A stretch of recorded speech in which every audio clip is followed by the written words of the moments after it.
भगवान विष्णु जी के छठे अवतार कहे जाने वाले भगवान परशुराम जी को कौन नहीं जानता, जिन्होंने 21 बार धरती को अक्षत्रिय विहीन कर दिया और बहुत बड़े बड़े कार्य किए हैं, जिन्होंने धर्म की स्थापना करी, जिन्होंने महाभारत के अंदर बड़े बड़े शूरवीर जैसे कर्ण, द्रोणाचार्य और भी बहुत सारे लोगों को शस्त्र की शिक्षा दी, मतलब हथियार चलाना सिखाया।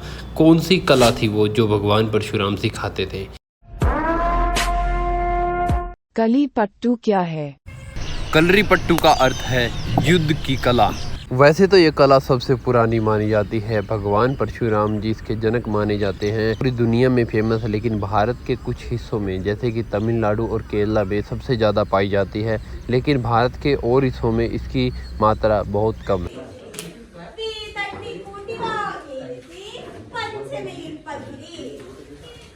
मैं कर रहा हूँ बिना पैसे पूरे भारत की यात्रा, अपने भारत की संस्कृति को जानने, पहचानने और उसका प्रचार करने के लिए।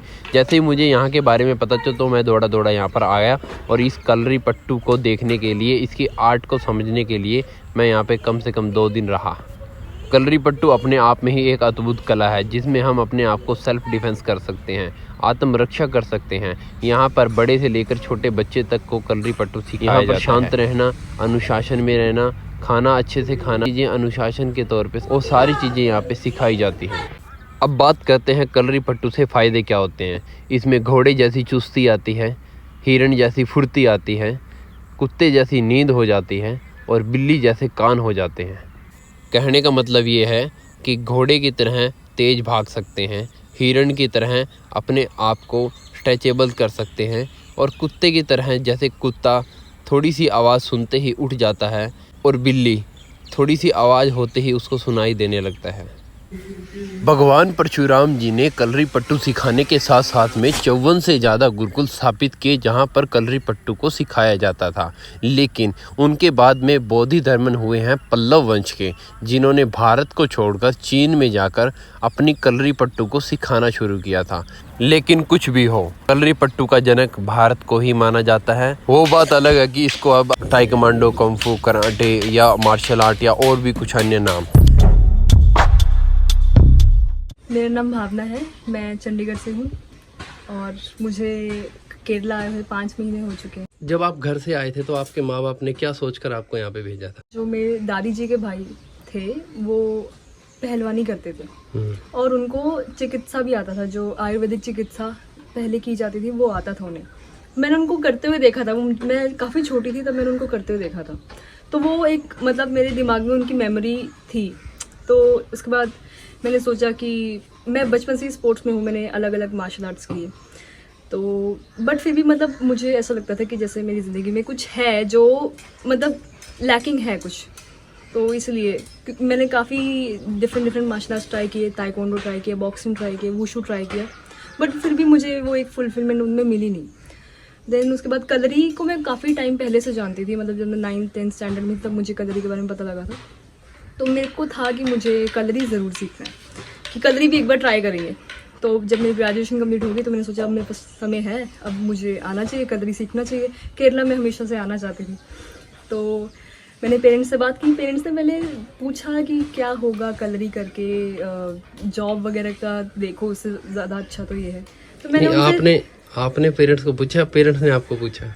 दोनों तरफ से सवाल आए। मैंने उनसे पूछा मुझे जाना है, उन्होंने आगे से पूछा कि इससे क्या मिलेगा, क्या फायदा होगा जी। तो फिर मैंने उनको कहा कि आप मुझे बस 5 साल का समय दे दीजिए, 5 साल बाद आप जो बोलोगे वो मैं करूँगी, बट 5 साल ये मेरे हैं। क्या बात है। तो उसके बाद ठीक है, मैं उनसे समय लेकर के यहाँ पे आ गई। अभी मुझे 5 महीने हो गए यहाँ पे कलरी करते हुए। तो कलरी में एक वो बात है जो मुझे बाकी जगह नहीं मिली। कलरी में क्या है कि आप सिर्फ सीखते ही नहीं है, मतलब उसमें मार्शल आर्ट्स ही नहीं है, आप आध्यात्मिक भी हो जाते हैं, ठीक है, और आप एक बिल्कुल डाउन टू अर्थ होकर के सिंपल लाइफ जीते हैं, फॉलो करते हैं, ठीक है, सादा भोजन खाते हैं, ठीक है। आपकी दिनचर्या भी मतलब सुबह आप जल्दी उठ जाते हैं, 4 बजे उठ जाते हैं, उसके बाद कलरी रहता है, फिर उसके बाद साधना करनी रहती है, फिर उसके बाद भोजन करते हैं हम लोग, फिर हम जो भी हमारे रोज़मर्रा के काम होते हैं वो होता है, फिर उसके बाद शाम को दोबारा कलरी रहता है। और यहाँ पर मुझे मतलब बहुत अलग अलग लोग भी मिले, मतलब मुझे लोगों से मिलना पसंद है जो अलग अलग संस्कृति से आते हैं, अलग देशों से आते हैं। तो यहाँ पे मुझे बहुत अच्छे अच्छे लोग मिले, बहुत अच्छे दोस्त बनाए मैंने।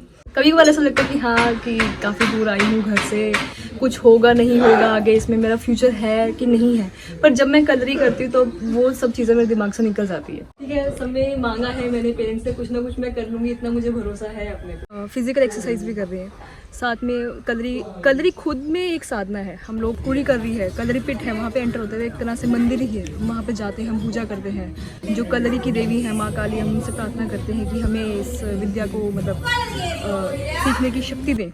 तो एक तरह से ये भी साधना है, आप कलरी करते हैं, वंदनम करते हैं, तो ये भी एक तरह से साधना है। फिर उसके बाद आप अलग से और साधना करते हैं, गुरु साधना करते हैं, आप गुरु सेवा करते हैं। तो आप शरीर से भी कर्म कर रहे हैं, आप मन से भी कर्म कर रहे हैं, तो आपकी कहीं ना कहीं गति तो होगी ही इसके कारण।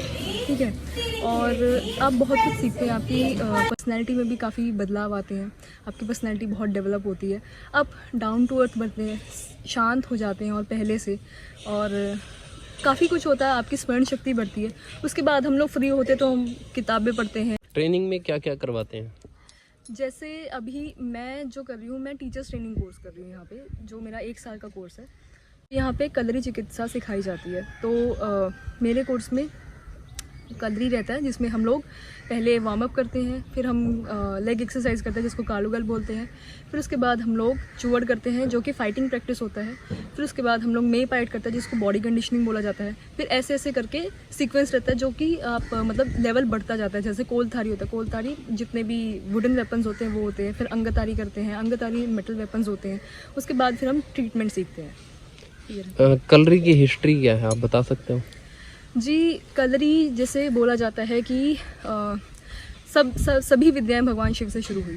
भगवान शिव ने लॉर्ड परशुराम को अवतार दिया। जी, लॉर्ड परशुराम को सिखाया, और लॉर्ड परशुराम ने, अब कुछ लोग बोलते हैं कि अगस्त्य मुनि ने कलरी शुरू किया, कुछ लोग बोलते हैं परशुराम जी ने कलरी शुरू किया। तो अभी इस पे विवाद तो नहीं, पर मुझे भी ठीक से नहीं पता इस बारे में, बट दोनों ही। आप क्या कहना चाहोगे, आपको क्या लगता है? मेरे ख्याल से परशुराम जी ने शुरू किया है। परशुराम जी ने ही मतलब जो सदन पार्ट है केरला गोवा वो बसाया। उन परशुराम जी द्वारा ही ये विद्या आगे बढ़ाई गई, तो उनके द्वारा ही कलरी शुरू किया गया। उसके बाद में फिर एक और महान पुरुष आए थे जिन्होंने भारत में नहीं विदेशों में भी जाकर। जी, जैसे बोधिधर्मन की बात हो रही है यहाँ पे, तो बोधिधर्मन भी यही पल्लव वंश के राजा थे जो इधर साउथ इंडिया से ही थे। तो वो उनके गुरु ने बोला था उन्हें कि वो ईस्ट की तरफ जाएं और वहाँ पर जो विद्या का प्रसार करें। तो वो यहाँ से चाइना गए थे, वहाँ पे उन्होंने कलरी की शिक्षा दी, एंड आज के समय में जो कुंफू है वो कलरी से है। अब कुछ लोग बोलते हैं कि ऐसा नहीं है, पर मैं जैसे वुशु करती हूँ, वुशु जो है वो कुंफू का मॉडर्न फॉर्म है। जब जो लोग बोलते हैं कि नहीं बोधिधर्मन इंडिया से नहीं थे, चाइना ने अपनी मार्शल आर्ट्स डेवलप की, तो ऐसा नहीं है, यहीं से गया है चाइना में और पूरे दुनिया में फैला है। आपसे मिलकर काफ़ी खुशी हुई, आपने काफ़ी जानकारियाँ दी हैं। भगवान आपकी जो कलरी की ट्रेनिंग है उसको जल्दी से जल्दी पूरा करे और आपको एक ज़बरदस्त कलरी ट्रेनर बना दे। बहुत बहुत धन्यवाद, मुझे भी बहुत अच्छा लगा आपसे जुड़कर, आपसे बातें करके। बिल्कुल। आप अपनी भारतीय संस्कृति के लिए पूरे देश में क्या मैसेज देना चाहोगे, जहाँ आज के समय में अपनी भारतीय संस्कृति लुप्त हो रही है और विदेशी संस्कृति ऊपर आ रही है, तो उसके लिए आप क्या कहना चाहोगे? देखिए, समय के साथ तो हमें चलना ही पड़ता है। अभी आजकल टेक्नोलॉजी का बोलबाला है, तो हमें टेक्नोलॉजी सीखनी है, पर हमें खुद को भी, अपने मन को भी कंट्रोल करना सीखना होगा। आज के समय में क्या है, टेक्नोलॉजी तो आ गई, बट हमें ये नहीं पता कि उसका सही उपयोग कैसे करें। कम हो रहा है, गलत उपयोग ज़्यादा हो रहा है। तो इसलिए अपने मन को कंट्रोल करें, अपने शरीर को कंट्रोल करना सीखें, पूरी बॉडी पर कंट्रोल कैसे करें। तो वो कहाँ से आता है, वो हमें हमारी संस्कृति ही सिखाती है। जैसे पहले गुरुकुल में बच्चे होते थे, बच्चों को बचपन से ही ब्रह्मचर्य और मन पर काबू पाना सिखाया जाता था। उसके बाद जब बड़े होकर के, ताकि वो एक अच्छा आचरण जी सके। तो ऐसे ही बच्चों को बचपन से ही ऐसी अच्छी चीज़ें सिखानी चाहिए, माता पिता को भी, और माता पिता को खुद भी उनका अनुसरण करना चाहिए, उनको अच्छी चीज़ें सिखानी चाहिए। टेक्नोलॉजी बुरी नहीं है, ना ही वेस्टर्न कल्चर बुरा है। बुरा तब है जब आप अपनी चीज़ें भूल जाओ और दूसरों की